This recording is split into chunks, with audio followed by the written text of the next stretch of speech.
थोडा आधीपासून वाचू म्हणजे ओव्हरलॅप नाही.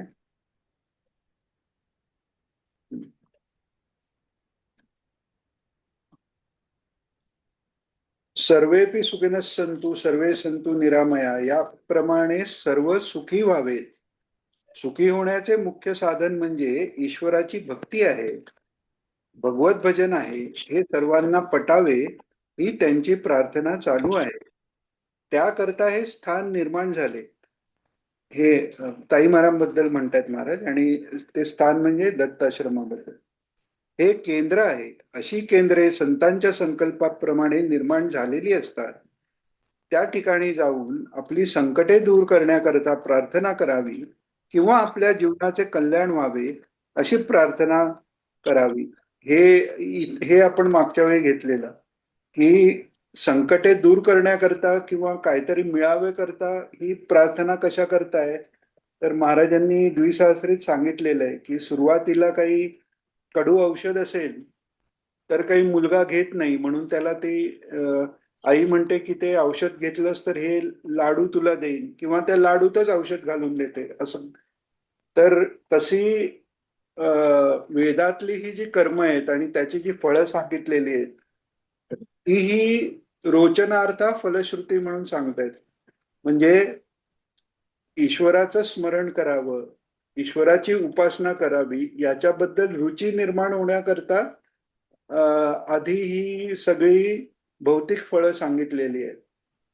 ऐहिक आणि आमुत्रिक म्हणजे ह्या जीवनात मिळणारी फळं, जो काय अभ्युदय आपल्याला पाहिजे असेल तो, आणि हे जीवन संपल्यानंतर परलोकातली गती, स्वर्ग म्हणा, असे वेगवेगळे जे लोक सांगितलेले आहेत एकापेक्षा एक वर, त्याची प्राप्ती, हे केवळ रुची निर्माण होण्याकरता आहे. म्हणजे मागायला हरकत नाही म्हणून कायम तेच मागत राहायचं असं नाही, म्हणून महाराज दुसरंही सुचवत आहेत. किंवा आपल्या जीवनाचे कल्याण व्हावे अशी प्रार्थना करावी. म्हणजे आपली संकटे जावी किंवा व्यवहारातलं कल्याण हे खरं जीवनाचं कल्याण नाही, हेही त्याच्यात सुचवलेलं आहे महाराजांनी. तर तेच महाराज इथे हे करतायत की संकटे दूर करण्याकरता प्रार्थना करावी किंवा आपल्या जीवनाचे कल्याण व्हावे अशी प्रार्थना करावी. पुढच्या जन्मात आपण कुठे जाणार आहोत काही माहिती नाही. लांबचा प्रवास आहे. हे जीवन फार लहान आहे. त्या लांबच्या प्रवासामध्ये काही सोय करून ठेवता येत नाही. आपण हेही पाहिलेलं मागच्या वेळेला की वेळ कमी आहे आपल्याकडे. एक तर कलियुगात आयुष्य कमी आहे. त्या कमी आयुष्यात पण परमार्थाकडे जायची बुद्धी होईपर्यंत काही वर्ष जातात. ती बुद्धी झाली तरी व्यवहारातली आसक्ती आपली सुटलेली नसते, आणि व्यवहारातली दुःख आपल्याला त्रास देत असतात. कारण जे महाराजांनी बऱ्याच वेळा ज्ञानेश्वर माऊलींची ओवी महाराज घेतात की आधी कर्तृत्वाचा मधू आणि कर्मफलाचा आस्वादू, या दोहोही नाव बंधू कर्माचाही म्हणून सांगतात. म्हणजे मी करतो, कर्म मी करतो आणि त्याचं फळ मी भोगतो, या दोन्ही भूमिका चुकीच्या आहेत. आणि त्या भूमिका जोपर्यंत जात नाही तोपर्यंत सगळं सुखदुःख व्यवहारिक आपल्या देह मनाला जे अनुकूल वाटतंय ते मिळावं, आणि जे आपल्या देहाला मनाला जे प्रतिकूल वाटतंय त्याचा निराश व्हावा. जे प्रतिकूल वाटतंय तेच दुःख आहे, जे अनुकूल वाटतंय तेच सुख आहे. तर ह्याच्यात जे अडकलेलं असतो त्याच्या पुढे जायचा जो प्रवास आहे त्याच्या दृष्टीने हे आयुष्य खूप कमी आहे आपलं. म्हणजे आपण आता रामायणात वाचणारच आहोत की राम रामाच्या राज्याभिषेकाचा विचार जेव्हा दशरथ करायला लागतो तेव्हा दशरथाच्या तोंडी हे आहे की मी आता म्हातारा झालो, 60,000 वर्षाचा झालो. म्हणजे आयुष्य किती असेल बघा तेव्हा, की दशरथ 60,000 वर्षाचे होते तेव्हा. त्याच्यानंतर रामराज्य पण राम लंकेहून आले, आणि त्याच्यानंतर उत्तर रामायणात आपण फक्त एवढ्याच गोष्टी ऐकतो. लंकेहून आले, मग तो परीट काही बोलला, मग सीतेचा त्याग, आणि तुम्ही जॉईन झालं पाहिलं मी. काय काय?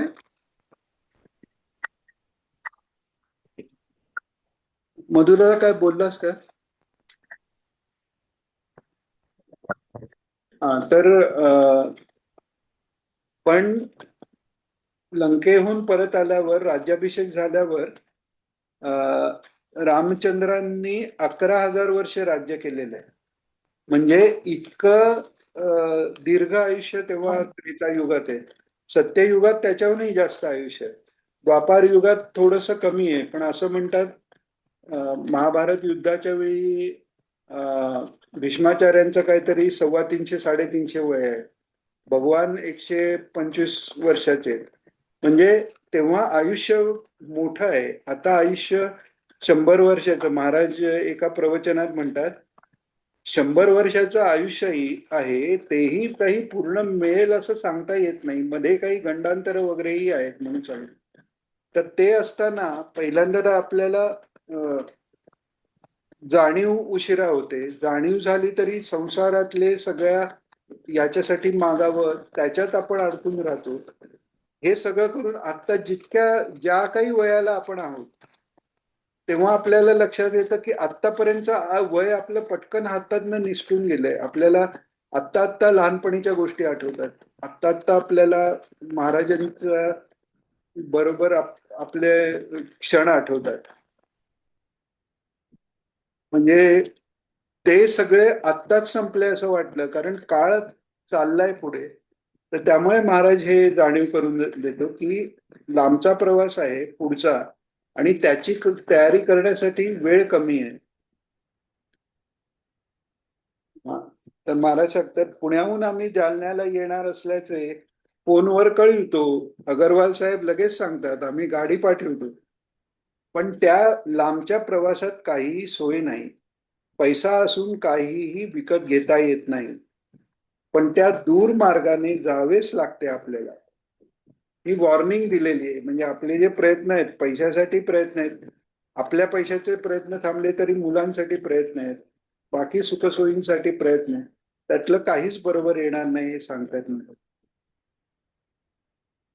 त्याकरता काहीतरी ईश्वराची कृपा आपल्याजवळ असावी, म्हणजे त्या कृपेने त्याही मार्गामध्ये आपल्याला सुखी राहता येते. महाराजांनी बऱ्याच वेळा जे गीतेचे श्लोक घेतात त्यातला एक श्लोक असा आहे, स्वल्पमप्यस्य धर्मस्य त्रायतो महदोगया.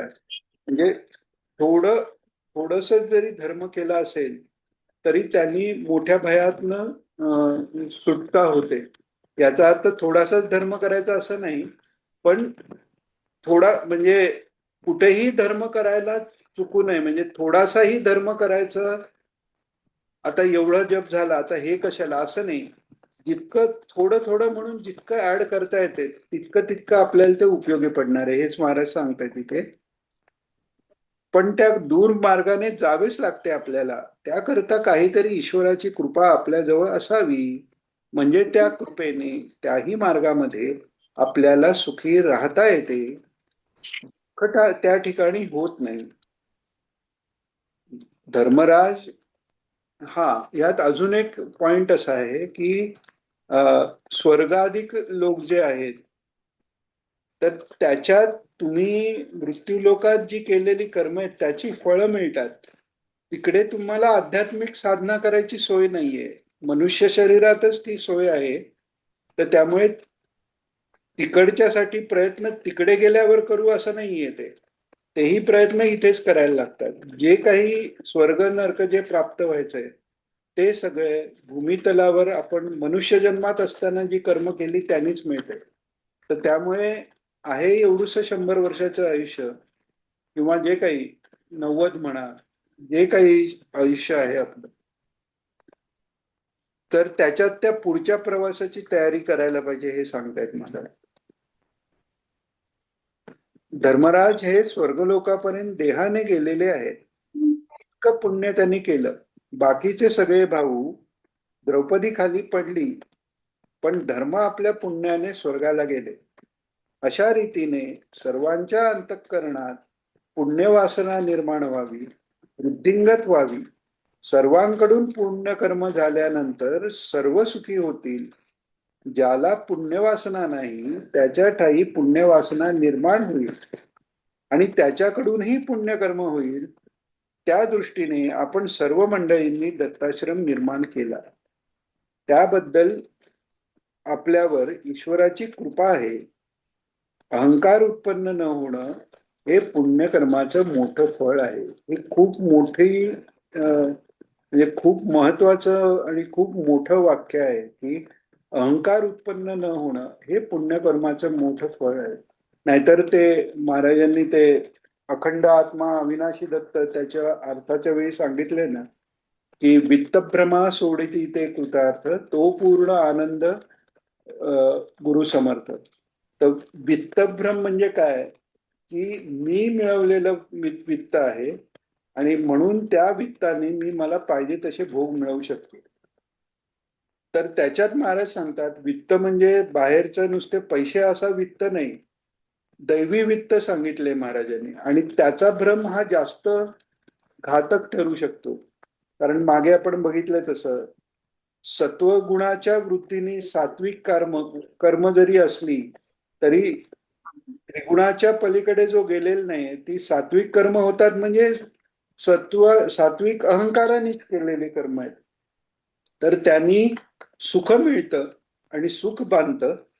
किंवा त्यांनी जरी ज्ञान मिळालं तर मी ज्ञानी असा अहंकार होऊन त्यांनी तो बांधला जाऊ शकतो. तर त्यामुळे ही खूप महत्वाची सूचना महाराजांनी केली की बऱ्याच वेळा आपण हा विषय बघितला की आपली प्रगती झाली की नाही, तर आपला अहंकार कमी झाले की नाही हे एकच त्याला आपण क्रायटेरिया लावू शकतो.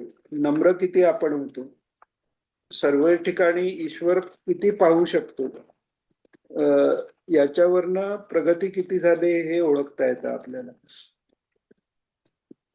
तर सांगतायत महाराज अशा रीतीने सर्वांच्या अंतःकरणात हा हे झालं सॉरी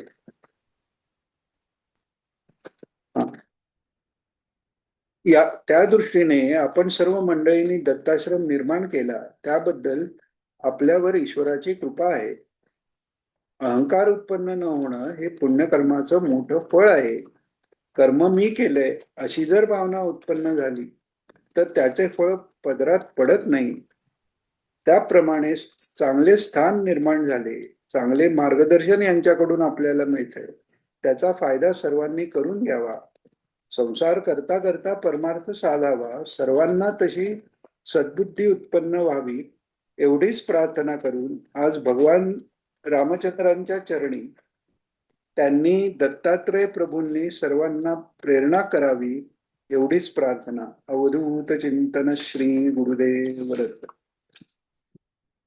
तर हे आपण प्रवचन वाचलं एवढ्याच करता की याच्यात जसं महाराजांनी सांगितले राम चरित्रातनं फक्त रामांचं चरित्र हेच मार्गदर्शन नाहीये, तर त्यातली प्रत्येक कॅरेक्टर्स जी आहेत त्याच्यातनं काहीतरी शिकण्यासारखं आहे. जी निगेटिव्ह कॅरेक्टर आहेत त्यांच्याकडनंही काहीतरी शिकण्यासारखं आहे की काय करू नये हे त्यांच्याकडनं शिकण्यासारखं आहे. आणि आपण मागच्या वेळी पाहिल्याप्रमाणे उपासना इतकी मोठी आहे रावणाची की तो म्हणजे ती तपश्चर्या त्याची आधी तर तो जय आहे, जय विजय मधला. म्हणजे सलोकता, स्वरूपता, समीपता तिन्ही मुक्ती मिळालेल्या आहेत. सायुज्याच्या इतक्या जवळ येऊन पोचलेले आहेत. शेवटच्या दरवाज्यावरचे द्वारपाल ते आहेत. म्हणजे प्रत्येक दरवाजा भगवंताकडे जाणारा हे एक एक चक्र दाखवतात. तर शेवटचं दरवाजावर म्हणजे आज्ञाचक्राच्या इथे ते उभे आहेत. म्हणजे इतकी त्यांची योग्यता आहे. देवाची येत द्वारी उभा क्षणभरी जे म्हणतायत ते म्हणजे त्या आज्ञाचक्रात जर तुमचं क्षणभरही स्थिरता झाली तरी तिथून आज्ञाचक्राचा भेद होतो आणि मुक्तीची प्राप्ती होते. अशा ठिकाणी ते उभे आहेत. पण तिथून पतन आहे. का पतन आहे तर श्रेष्ठ महात्म्यांचा अपमान घडला म्हणून पतन आहे. आणि श्रेष्ठ महात्म्यांचा अपमान केव्हा घडतो जेव्हा आपण आपल्याला जास्त कळतं ही जी भावना आहे त्याच्यामुळे. तर त्यामुळे महाराजांनी हे सांगितलेलंच आहे. आपण तो पण श्लोक बराच वेळा महाराजांनी घेतल्यामुळे परत परत ती ओवी घेतो की नवल अहंकाराचे गोठी विशेषण लागे अज्ञानापाठी म्हणून सांगितले ज्ञानेश्वर महोदय. तर त्याच्यावर महाराज म्हणाले की एखादा जर अज्ञानी असला, त्याला जर कोणी उपदेश केला की बाबा तुझं हे बरोबर नाही, त्याच्यापेक्षा असं वागावं, आणि ते जर त्याला पटलं तर त्याप्रमाणे वागून तो ते आपलं कल्याण करून तरी घेईल. पण ज्ञानी जो आहे त्याला सगळंच माहिती आहे, तर त्याला सांगायला गेलं तर काय होतं, तो म्हणतो हा हे तर मला माहिती आहे. पण माहिती असणं आणि ते आचरणात उतरणं याच्यात जो फरक पडतो, त्यांनी सगळा गोंधळ होऊ शकतो. तर त्यामुळे महाराजांनी दुसऱ्या एका प्रवचनात सांगितले, म्हणून नामदेव महाराज मुद्दाम प्रार्थना करतायत, म्हणाले की अहंकाराचा वारा न लागो राजसा माझे या विष्णुदासा भाविकाशी. म्हणजे बाकी काही प्रार्थना केलेली नाहीये त्यांनी. प्रार्थना हीच केली की तो अहंकाराचा वाराही लागू नये. आणि समर्थांची आपण हे सगळं लिंक कसं आहे ते एक बघायला एक मजा येते की समर्थांची प्रार्थना पण जी आहे की बुद्धिदे रघुनायका, तर ती बुद्धिदे रघुनायका ही प्रार्थना ही अहंकार त्यागाचीच प्रार्थना आहे. तर हे कसं काय, तर आपण पुन्हा तो सिक्वेन्स बघितला की सर्वात पहिल्यांदा काय झालं, सच्चिदानंद जे आहे त्यात एकोहम बहुश्याम ही वृत्ती मायेच्या योगाने उत्पन्न झाली, म्हणजे मूळ प्रकृती निर्माण झाली. प्रकृतीनंतर महत्त्व म्हणजे विराट बुद्धी तयार झाली. ते शुद्ध बुद्धी तत्व आहे, तिथपर्यंत काही प्रॉब्लेम नाहीये. तिथे ते ज्ञान कायम आहे, आनंदाचा अनुभव कायम आहे. पण ते बुद्धी तत्वानंतर अजून खाली जेव्हा अहंकार तयार झाला, तिथपासून सगळी गडबड सुरू झालेली.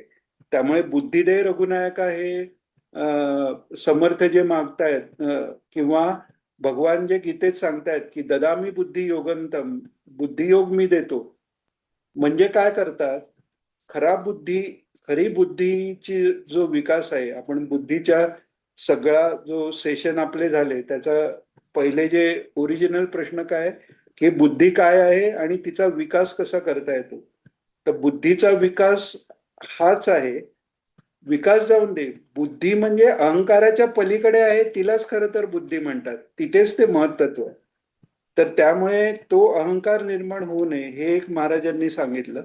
आणि दुसरं, सेवा जर आपल्याकडनं घेतली, आपण जातो जालन्याला, काही नामस्मरण करतो, सेवा करतो, तर ते अजून अजून कसं झालं पाहिजे आणि ते मी करतो हा अहंकार येऊ नये हे महाराजांनी सांगितलं. आणि तुम्ही पाहिलं असेल तर प्रत्येक गुणाबरोबर त्यांनी रामायणातली एक एक कॅरेक्टर जे आहेत, जी पात्र आहेत, त्यांच्याबद्दल सांगितले, कैकेयी बद्दलही सांगितलेलं आहे. वाईटपणा घेऊनही तिने देवांचं कार्य केलेलं आहे.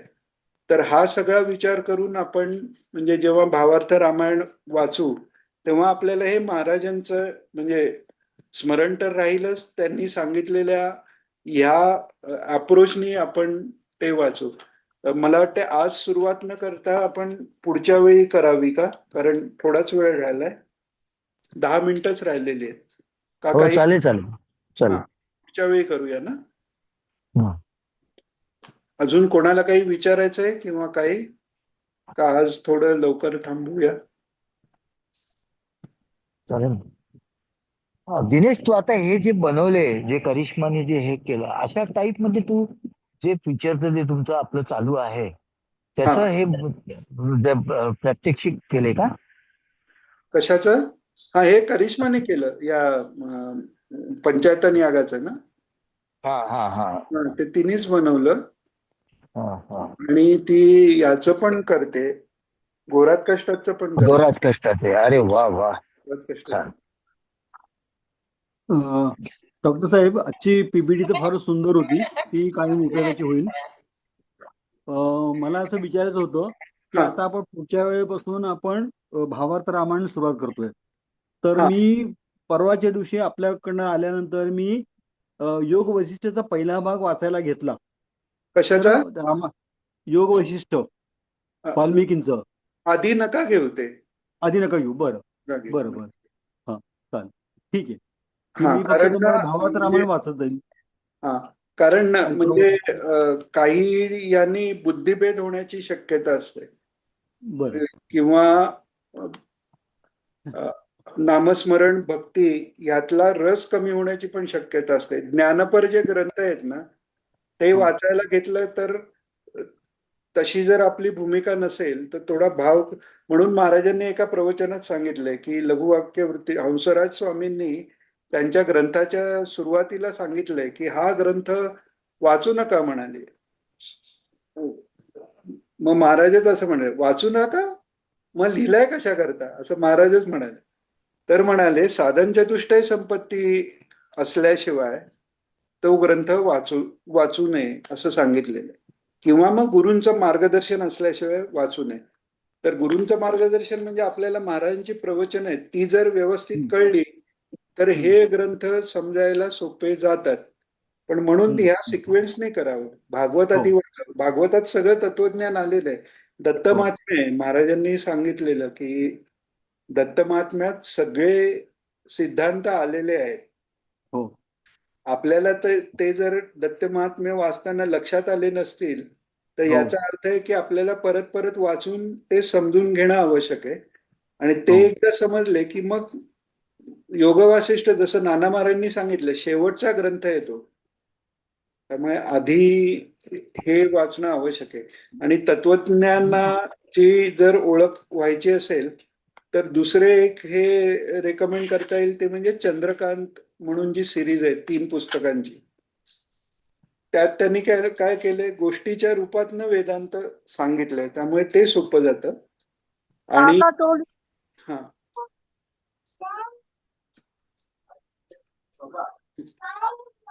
आणि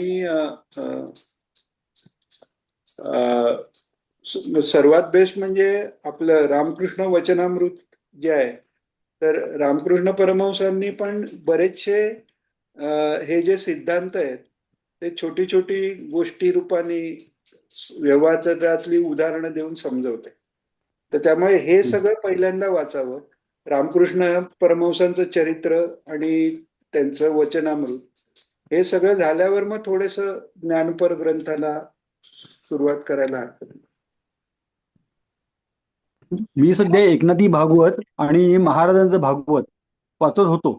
सुंदर सुंदर तेच करा ते खूप चांगलं हा आहे. हा एकनाथी भागवत हा सगळा तत्वविचारच आहे. भागवतातला हो 11वा स्कंद म्हणजे एकनाथी भागवत आहे. हो तर मी ते करा. त्यातल्या 10वा अध्याय चालू आहे सध्या. हा 10वा अध्यायापर्यंत मी आलेलो वाचत वाचत. चालेल त्यात त्यातला काही 7वा अध्याय महाराजांचा मी 2-3 वेळा वाचला कारण का त्यामध्ये दत्तप्रभूंना जे काही त्यांनी जे 24 गुरु केले 24 गुरु हो त्याचं विश्लेषण परत परत समजून घेण्यासाठी. हो हो त्यातलं जर काही कळलं नाही तर तुम्ही इतर वेळी विचारू शकता. म्हणजे असं नाही की हो आपलं जे वाचन चाललंय त्याच्यावरच विचारायचं. पण काही हो तुम्हाला नक्कीच. विचारायचं असेल तर तुम्ही कधीही विचारू शकता. ओके नक्कीच नक्कीच. म्हणजे इतर वेळी या सेशन मध्येच असं नाही इतर वेळी पण हो कधी इतर तुम्ही वेळेस इतर वेळेस हो आलं चालेल. लक्षात. हा. हो फक्त चालेल. सेशन मध्ये विचारल्यावर कसं सगळ्यांनाच त्याचा फायदा होतो. सगळ्यांना बोलवतो आपल्याला पण बोलवतो. हो चालेल चालेल. श्री थांबायचं. गुरुदेव श्री गुरुदेव गुरुदेव. काका नमस्कार करतो. काका नमस्कार. काका तुम्हाला परवा फोन करायचा आणि राहून गेला आचार्य जयंतीचा काकांच्या दीक्षेचा